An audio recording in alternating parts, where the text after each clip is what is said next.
18ஆம் படி கருப்பனின் புராண கதை. அத்தியாயம் 2.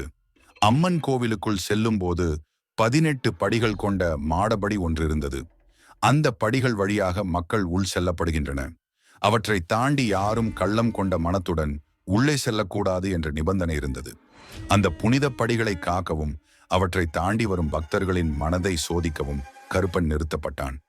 அதனால் தான் அவன் 18ஆம் படி கருப்பன் என அழைக்கப்பட்டான். கருப்பன் தனது கடமையை மிகுந்த நீதியுடன் கொண்டிருந்தார். தீய மனதுடன் கோவிலுக்குள் நுழைந்தவர்களை தண்டித்தான். உண்மையுடனும் பக்தியுடனும் வந்தவர்களை பாதுகாத்தான். கிராம மக்களின் நியாயங்களை விசாரித்து பொய்களை வெளிச்சத்துக்கு கொண்டு வந்தான். அதனால் தான் கருப்பன் எப்போதுமே நியாயத்தின் கடவுள் என்று மதிக்கப்படுகிறார். ஒரு முறை ஒரு செல்வந்தன் பொய்யான வாக்குமூலத்தை கொண்டு ஆலயத்தில் சத்தியம் செய்ய வந்தான். அவன் கருப்பனை வஞ்சிக்கலாம் என்று நினைத்தான். ஆனால் கருப்பன் அந்த கபடத்தை கண்டு உடனே அவனை தண்டித்தான். அந்த சம்பவத்திலிருந்து மக்கள் கருப்பன் முன் சத்தியம் செய்தால் பொய் சொல்ல முடியாது என்று நம்பிக்கை கொண்டனர்.